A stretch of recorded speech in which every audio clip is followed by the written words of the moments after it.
It's time now for an exclusive interview. Last week we had synth rock outfit Soft Toy Emergency. And now time for an interview of one of the biggest bands in Britain at the moment. It's The Editors. Okay, right guys, your new album In This Light and On This Evening. It's a completely different sound, a lot of people have been saying. But how did that kind of come about? Did you have something in mind for a different sound, or did you just want to change how it was set up? We started writing essentially for the new record, and we had a song called No Sound But the Wind, which was kind of like a traditional kind of Editors song, and it was fine. It was okay. It was fine.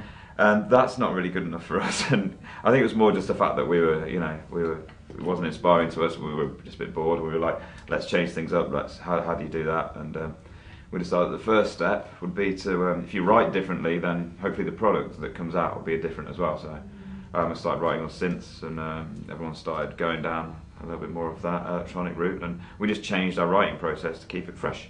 And it ended up sounding a little bit different. Are you flattered by the new comparisons to New Order, or are you a bit irritated? Or does it feel like the whole kind of Joy Division comparisons over again? I think me and Chris would be reasonably flattered about being compared to New Order.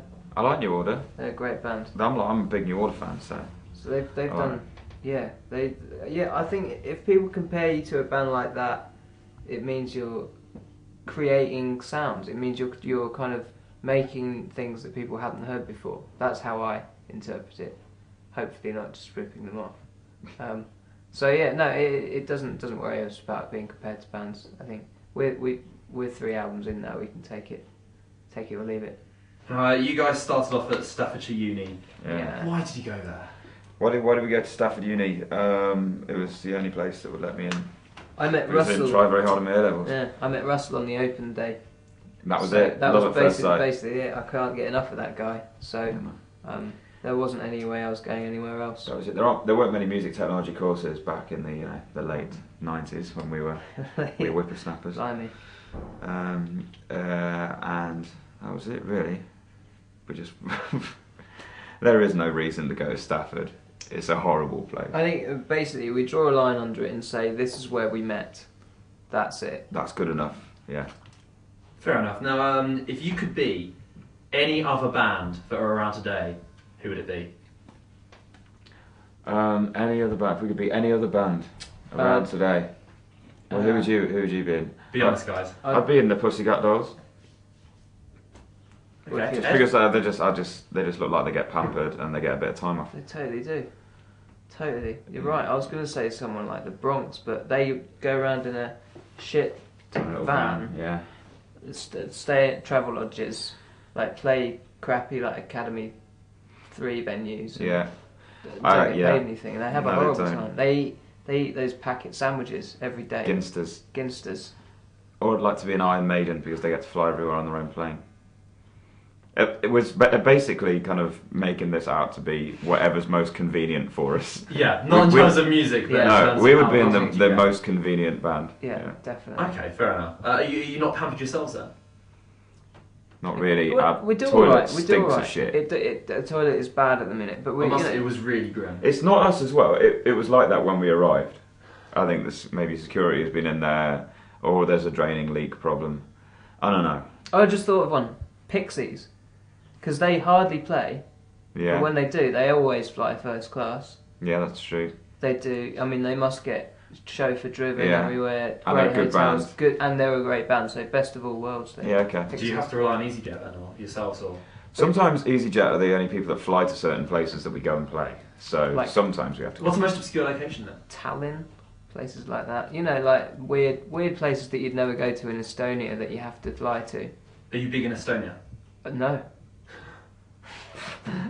Fair enough. Now, if you weren't called the Editors, what's the worst name you could have been called? The Pride. For Pride. Or The Pride. Snowfield. Or Snowfield. We were almost called those two names. Okay, names that you weren't originally called. I mean, plenty of rude words. Take your pick.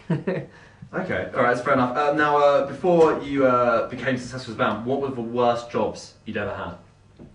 The worst job I ever had was I've had loads of bad jobs, but Probably cold calling, double glazing sales.